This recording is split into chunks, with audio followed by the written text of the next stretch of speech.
온국민방송 OKTV 시청자 여러분 안녕하세요. 오늘은 톡톡고의 그 세 번째 시간입니다. 공부벌레 의원님이시고 정책통이시죠?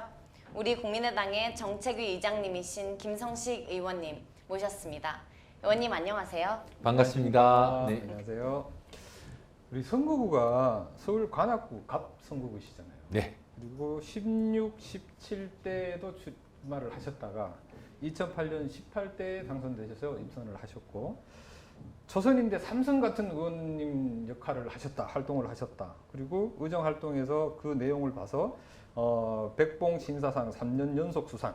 4년 연속. 4년 연속이니까 죄송합니다. 네. 동료 국회의원이 뽑은 의정 활동 1위 해서 다수의 수상을 하셨는데 이제 20대 오셔가지고 거의 이제 한 3개월 아직 100일은 안 됐습니다만 소회 한마디 좀 해주시죠. 네, 이제 정치를 하는 사람 입장에서는 제가 주인이 아니라 이제 국민이 주인이고 4년 동안 똑바로 해봐라 이렇게 정치를 할 수 있는 기회를 준 거잖아요. 그런 자세로 비정규직 4년 동안 국민으로부터 정치할 수 있는 이 기회를 이렇게 위임받았다 이런 생각으로 늘 해왔습니다. 20대 국회에서 이제 국민의당이 원내교섭단체가 돼서 3당 체제가 된 것이 특징인데요. 이것이 정말 20대 국회를 바꾸는 새로운 힘이 될 수 있도록 최선을 다해서 노력하겠습니다. 말씀에 힘이 있으셔서 아주 참 듣기가 좋습니다. 국회의원 뭐 하는 사람이야? 라는 책을 쓰셨잖아요.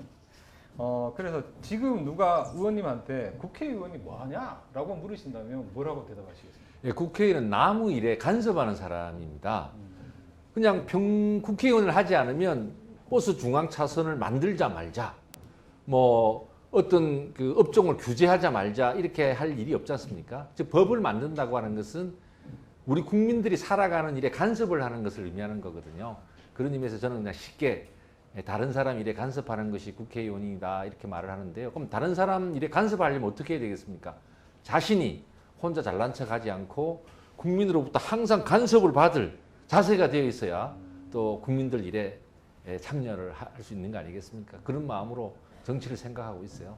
혼자 아득바득 잘 살면 좋겠지만 그게 어렵잖아요. 옆 사람 슬쩍 반칙해가면서 밀고 살 수는 있지만 오래 갈 수는 없습니다. 우리 공동체가 서로 더불어 살아갈 만한 그런 공동체로 바뀌어야 되는데 바로 거기에 정치의 역할이 있는 것이고 근데 그 주인은 바로 주권자인 국민들이시죠. 이번에는 좀 개인적인 질문을 드릴게요. 가장 좋아하시는 노래 가사가 있다면 혹시 어떤 노래 가사가 있으실까요? 예전에는 사실 제가 제 아내를 그 고등학교 1학년 때 만났거든요. 그래서 이제 예전에 통기타 시절에 동그라미라는 노래가 있었어요. 동그라미 그리려다 무심코 그린 얼굴. 이제 제 아내를 생각하면서 동그라미를 옛날에는 많이 좋아했는데 요즘은 이제 제가 신화라는 아이돌 그룹이 있어요. 안 깨지고 지금까지 십몇 년 동안 잘 오고 있는 그룹이죠. 제가 이제 19대 때 낙선을 했는데 그때 이제 저를 좀 좋아하셨던 한 분이 신화의 온도로드라는 노래를 백뮤직으로 해서 제 사진첩을 만들어 주셨어요. 그때 사실 제가 신화라는 그룹을 처음 알게 됐는데 요번에 보니까 새로운 그 앨범에 이제 Never Give Up이라는 노래가 있어요. 그 노래 가사가 너무 정말 가슴을 치는 겁니다. 그러니까 서로 한 모금 건네주는 꿈, 서로 한 모금 건네는 꿈. 이야, 이 가사가 너무 멋져가지고 제가 국회의원 당선되니까 이제 국회에서 뭐 이렇게 점자로 얼굴을 찍어서 만드는 타이포그래피로 이제 제 얼굴을 만들어 주면서 제일 좋아하는 문구를 좀 하나 말해달라 그래서 제가 주저없이 신화 네버 기브 업 가사에 나오는 서로 한 모금 건네는 꿈. 멋지잖아요. 혼자 살 수가 없어요. 서로 꿈을 건네면서 살 수 있었으면 마음으로 제가 그것을 선정합니다. 저 의원님한테 꿈 좀 하나 건네받겠습니다. 저한테 하나 주셔야 또 저도 하나 드리고. 알겠습니다. 또 건배사 하시면 항상 빠지지 않고 무조건이라고 건배사를 하신다는데 무슨 뜻입니까? 사실은 뭐 제가 이제 주로 쓰는 건배사는 이게 참 저작권이 있는 건데 여러분 함부로 쓰시지 마시고 쓰실 때는 항상 김성식을 생각해 주시기 바랍니다. 저는 이제 사람들이 서로 아끼고 사랑하는 게 참 중요하다고 생각해요.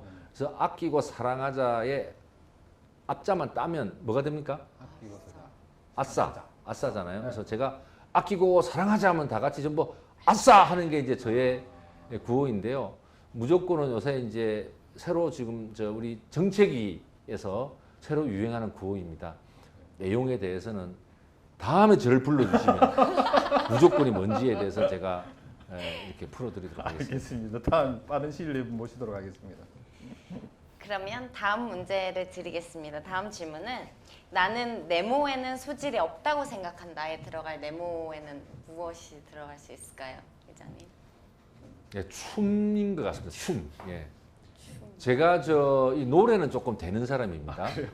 이 노래를 하면은 뭐 사람들이 졸지는 않으니까요. 네. 적어도 간혹 놀라기는 하지만 음정과 박자가 잘 안 맞긴 하지만 근데 춤은 좀 제가 잘 안 돼요. 그래서 이 보통 컴플렉스가 아닙니다. 네. 사실 제가 셔플 댄스도 사실 연습을 해봤습니다. 예. 나도 젊고 싶다. 예. 참 잘 안 돼요. 막춤 지금 한번 해볼까요? 잘안 돼요. 좀 안 될 것 같습니다.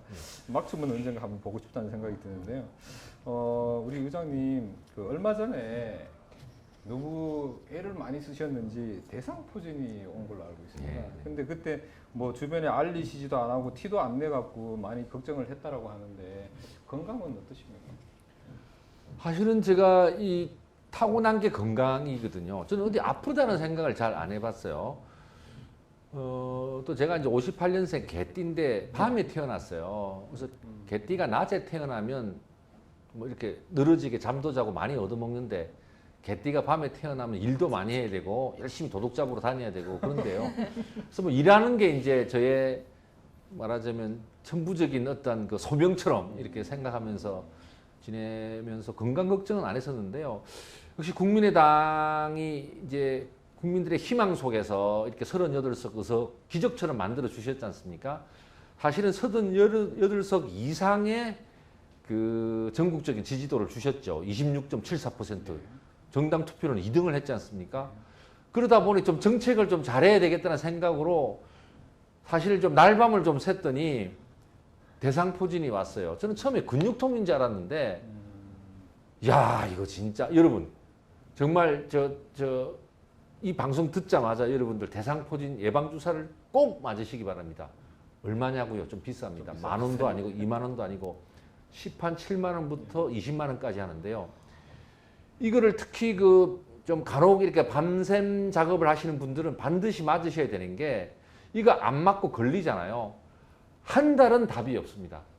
그러니까 반드시 맞기를 바라고 저는 하여튼 좀 밤샘에서 정책 만들다가 사실 대상포진 걸렸는데 그래도 여러분들께서 기도를 잘해 주셨는지 저는 일주일 만에 나왔습니다. 저는 진짜 한 달 꼬박 걸렸네요. 저도 경험이 있어서 그 예. 고통은 제가 좀 압니다. 그래도 건강도 챙기셔야지 정책위 활동도 하시니까 건강을 꼭 챙기시길 꼭 바라겠습니다. 감사합니다. 그렇게 하겠습니다.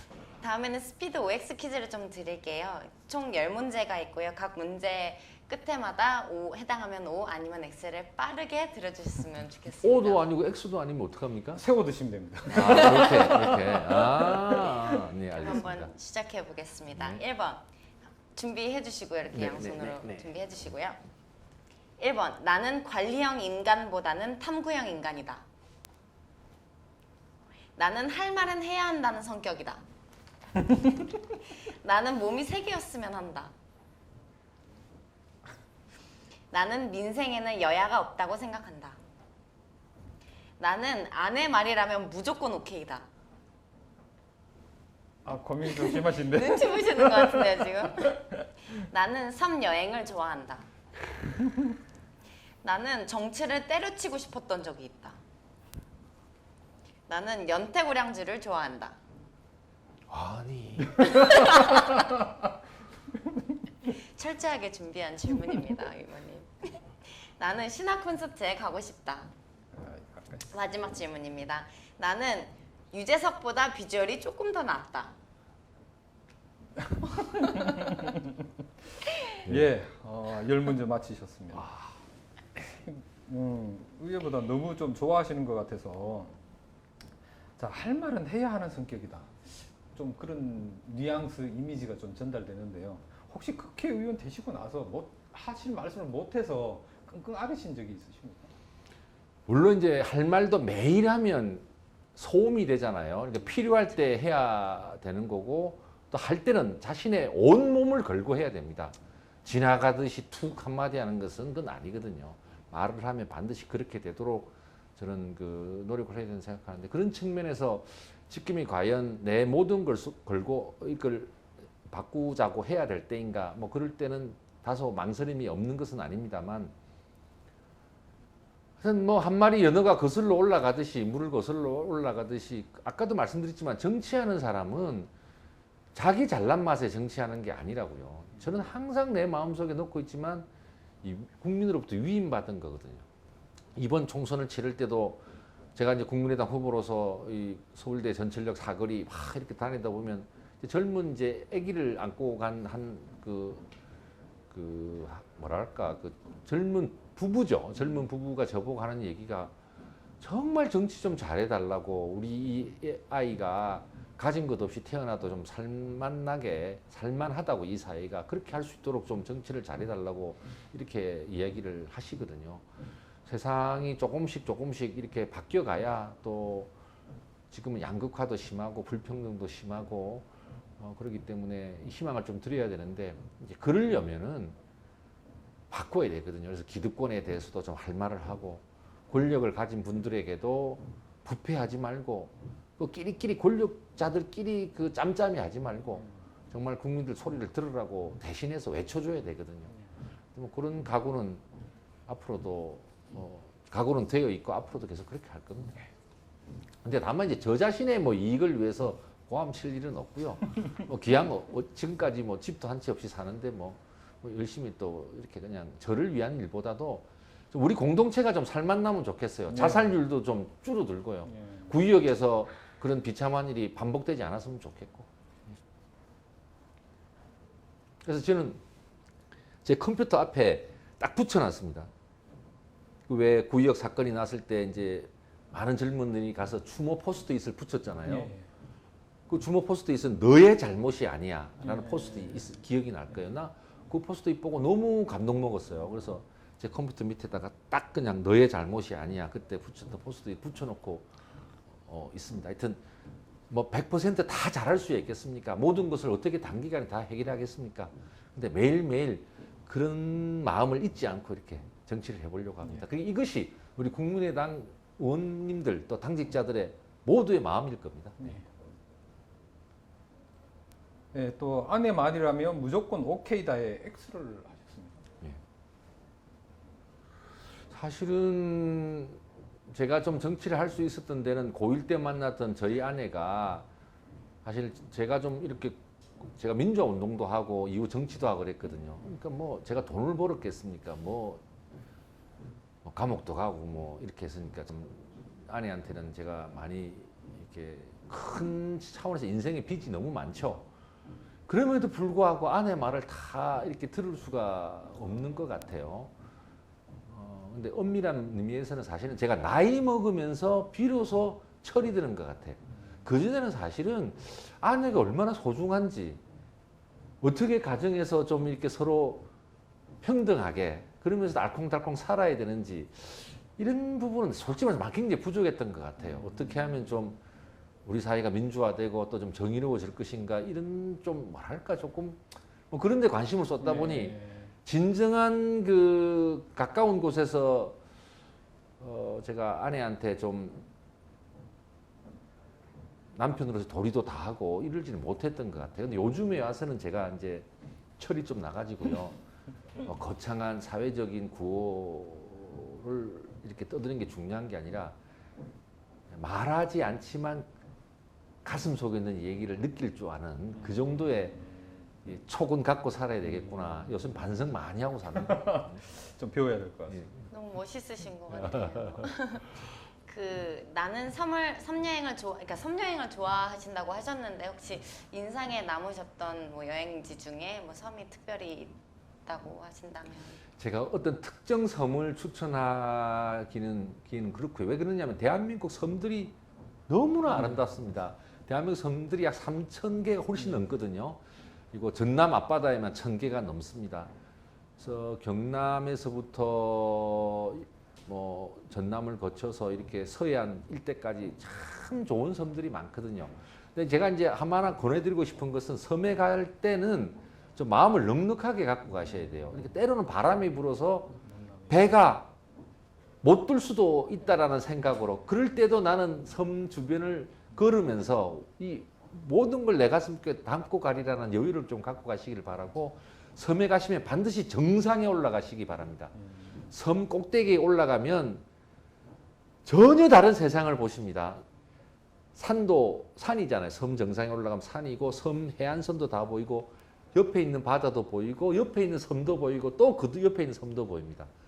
해가 뉘엿뉘엿 질 때 처음에는 은빛 물비늘이 쫙 가다가 나중에 이제 주황색 은빛 주황색 물빛이 쫙 바뀌어가고요. 이 정말 이런 말로 형언할 수가 없습니다. 그래서 섬에 가시면 반드시 정상에 가시기를 권하고 이 모든 걸 한번 느껴보시기를 바랍니다. 네, 지난번 휴가 때 섬에 다녀오셔가지고 페이스북에 포스트하는 걸 제가 좀 봤습니다. 그랬더니 아 진짜 가고 싶다라는 생각이 좀 들긴 들었어요. 왜냐하면 그냥 바다라고 하면 해수욕 정도만 생각하고 해변가만 생각하는데 섬을 이야기하셔가지고 제가 또 찾아봤거든요. 어느 섬인지 뭐 이러면서 열심히 찾아봤는데 아 그래서 나도 한번 섬에 한번 가보고 싶다라는 마음을 들게 하셨으니까 아마 좀 그거는 의도하신 바는 아마 된 것 같다라는 생각이 들고요. 그다음에 고량주를 좋아하신다고 하셨는데 주량이 어느 정도 되시나요? 저는 뭐 사실은 이 참 이거 국가적 기밀인데 모르겠는데 사실은 제가 겉으로는 술을 아주 잘 먹는 척하지만 네.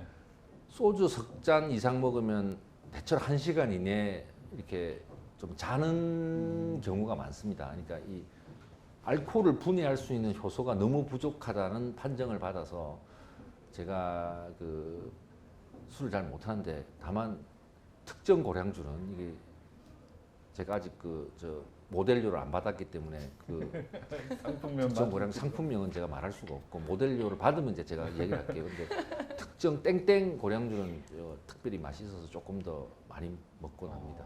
예.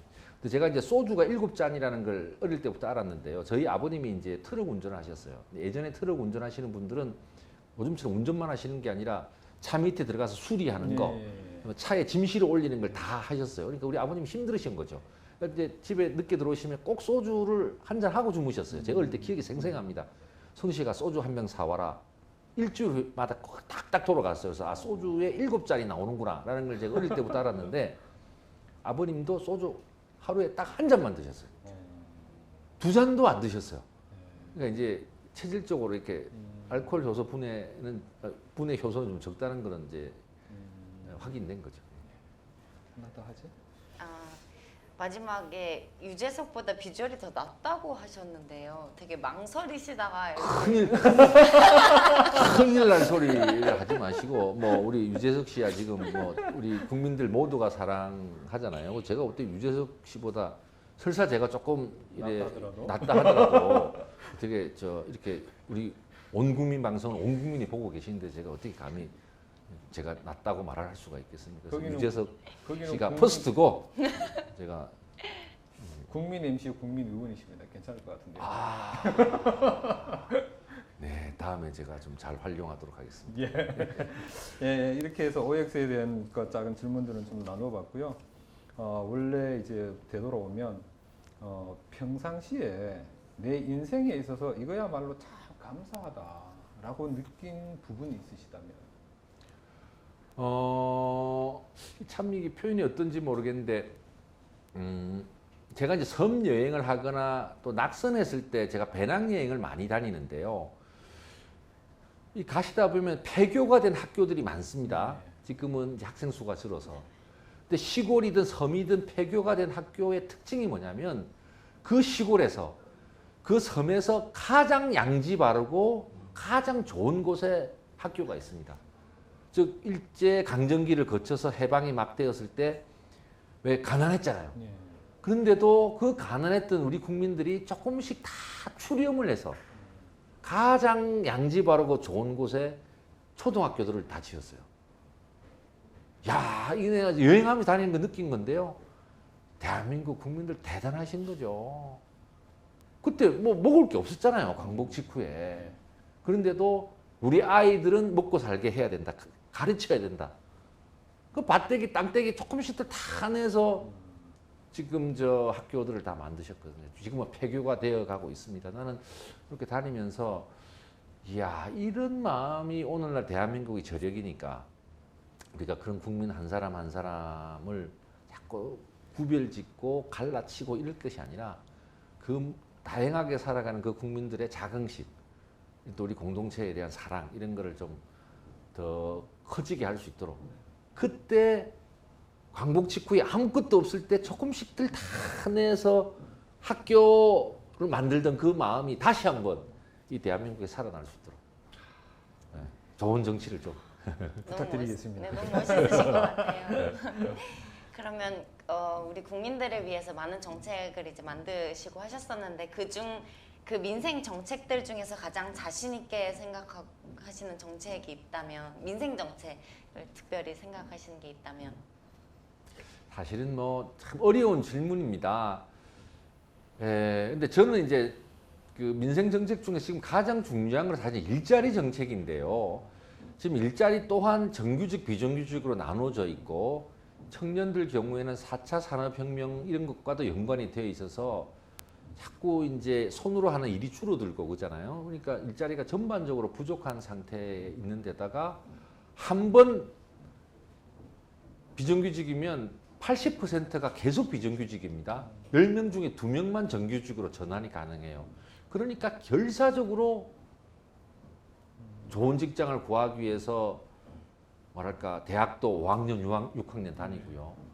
스펙 쌓느라고 본인 등골 빠져, 엄마 아빠 등골 빠져. 이 보통 문제가 아니지 않습니까? 더구나 저만 해도 58년 개띠입니다만 이제 제 후배 5년 후배쯤 되는 50대 초반 친구들 후배들이 지금 다 이제 옷 벗고 나오거든요. 직장에서 갈 데가 없어요. 진짜 배낭 메고 이렇게 여행 다니다 보면 참 이런 베이비 부모 세대들 직장 이런 베이비 부모 세대들 많습니다. 그래서 일자리 문제가 굉장히 중요한데 저는 일자리를 뭐 몇만 개 만들겠습니다 하고 뭐 공약들 하잖아요. 정치인들이. 우리 국민들 그거 안 믿거든요. 그리고 실제로 되지도 않고요. 그래서 크게 보면 이 노동 시간을 좀 줄이면서 일자리를 좀 나누는 것도 좀 해야 되고요. 솔직히 말씀드려서 조금 이렇게 공공 부분에 계시거나 이렇게 또 아주 좀 임금이 좀 높은 직종에서는 조금 견뎌주시면서 비정규직 쪽이 좀 임금이 좀 더 올라가서 좀 임금 격차가 좀 줄어가도록 또 해야 되고, 그다음에 정부 정책으로도 가령 젊은이들이 좀 중소기업에 임금이 낮은 중소기업 같은 데로 취업을 한다면 어떤 통장 제도를 지원 통장 제도 같은 걸 만들어 주어서 임금 격차가 좀 보존되도록 한다든가 이런 다양한 노력들이 필요합니다. 그런데 어느 것 하나 그렇게 딱 떨어지는 민생 정책이라고 말을 하기가 자신 있는 일자리 정책이라고 말하기는 어렵고요. 제가 감히 말씀드리지만 이 공동체를 살만한 공동체를 가꾸지 않고 내 혼자 옆 사람 밀치면서 좋은 일자리 가겠다는 발상이 지배적인 하는 정말 좋은 일자리를 모두가 함께 나누는 이런 것은 불가능하거든요. 왜냐하면 지금 현재 50만 정도, 55만 정도가 대학을 졸업합니다. 대학을 졸업하지 않고 고등학교만 졸업하는 사람들도 10만이 넘습니다. 근데 이른바 괜찮은 일자리라고 하는 거 있잖아요. 대자가 붙고 공자가 붙는 거는 5만 개가 안 되거든요. 그러면 대체로 대졸자 중에 50만, 그다음에 고졸자 중에는 10몇만 정도가 사실은 지금 이른바 세칭 가고 싶은 일자리에 못 가잖아요. 그러면 이런 현실을 놓고 내가 그 10분의 1 안에 들 거야 라는 이런 사회 너무나 잔인한 경쟁이거든요. 등골이 빠지잖아요, 솔직히. 그래서 격차를 줄이기 위한 노력을 해야 돼요. 그래서 조금 저 차이가 있다 하더라도 뭐 가령 대기업이 100이면 중소기업은 한 80, 정규직이 100이면 비정규직도 한 80 정도는 가는, 이렇게 해서 함께 살아갈 국리를 해야 되거든요. 우리 국민의당이 공정성장과 격차 해소를 특별히 강조하는 이유도 거기에 있는데요. 어떤 단편적인 정책 한두 방으로 일자리를 좋게 만들다거나 민생을 좋게 만들 수는 없습니다. 정직하게 제가 말씀을 드려야 되고요.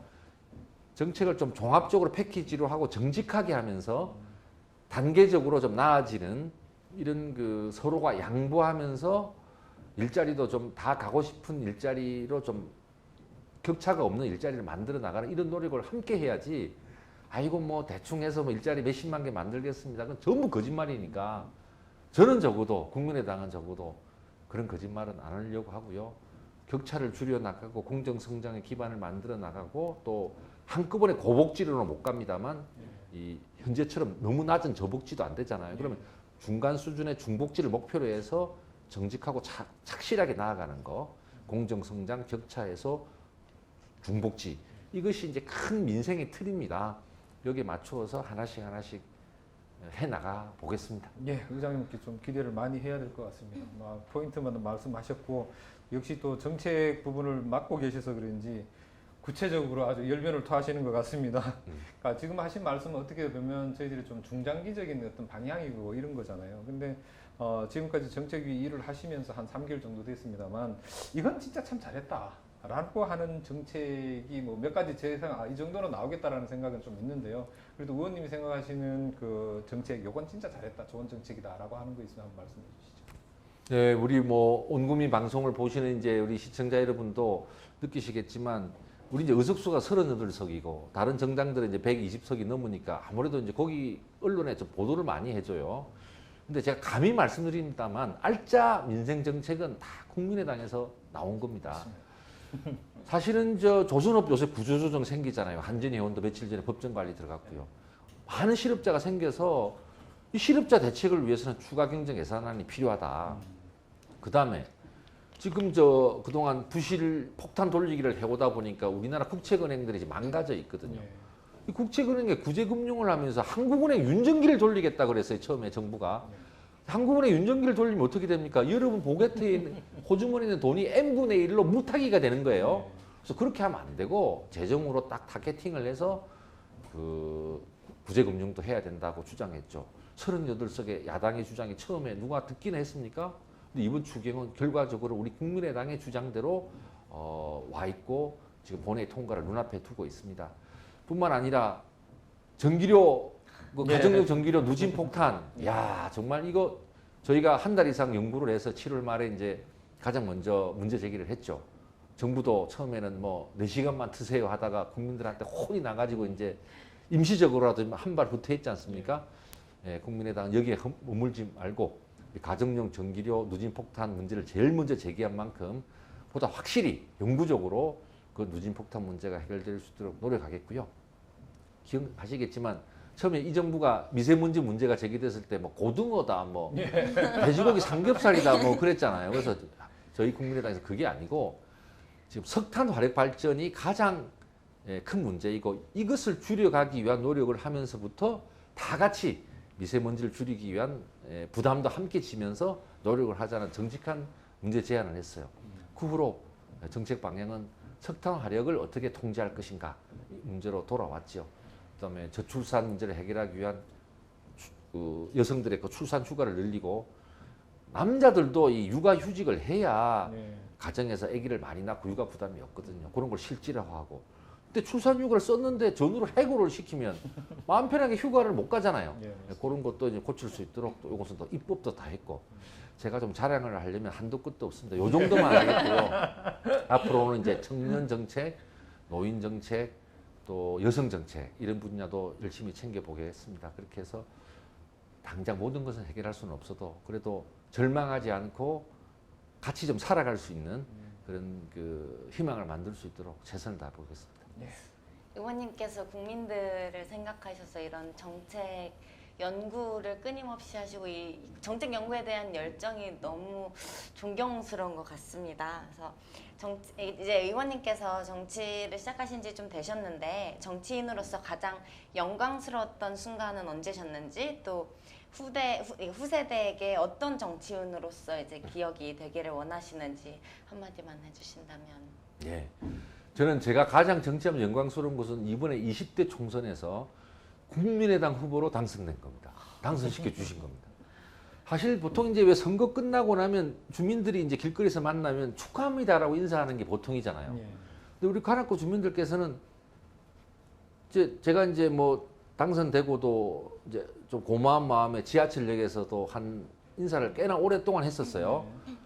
이제 지하철역에서 이제 새벽에 이제 아이고 뭐 고맙습니다 이렇게 인사를 하면 그분도 와가지고 축하합니다 이렇게 하는 게 아니라 고맙습니다 이러는 거예요. 그래서 아니 제가 고마워해야지 왜 저보고 고맙다고 하냐고 했더니 사실 국민의당이 정치개혁을 주장하고 나왔지만 또 김성식 의원이 관악구에서는 나름 열심히 해서 좀 찍어주고 싶은 마음도 있었지만 혹시 당선이 안 될까봐 좀 걱정이 돼서 자기라도 한 표 찍어줘야 되겠다는 마음으로 그러니까 당선이 꼭 되겠다는 확신보다도 당선이 안 될 수도 있지만 국민의당이 정치판을 바꾸는데 좀 역할을 해주고 김성식 의원도 18대 국회 때 나름대로 하는 거 보니까 뭐 백봉신사상도 4번 연속 타는 뭐 이렇게 좀 하는 것 같아서 찍는데 당선의 확신보다는 안 될지도 모르지만 나도 한 표 보태겠다는 마음으로 찍었다. 근데 아침에 이제 자고 일어나 보니 당선되었더라. 그러니까 내 꿈도 이루어진 거니까 고맙다 이겁니다. 와 너무 감사하잖아요. 그러니까 저는 이번 선거는 국민의당을 통해서 정치판도 바꾸면서 또 저 개인적으로 다시 국회에 복귀할 수 있는 기회를 얻었으니까 이번 국민이 주신 선택이 제일 감사하고 저한테 제일 의미가 있는 것 같아요. 근데 이제 악수를 하고 나면 이제 그분들이 이제 저한테 이제 그렇게 고맙습니다 하고 헤어지잖아요. 그리고 이제 저도 그 말을 듣고 나면 띵해요.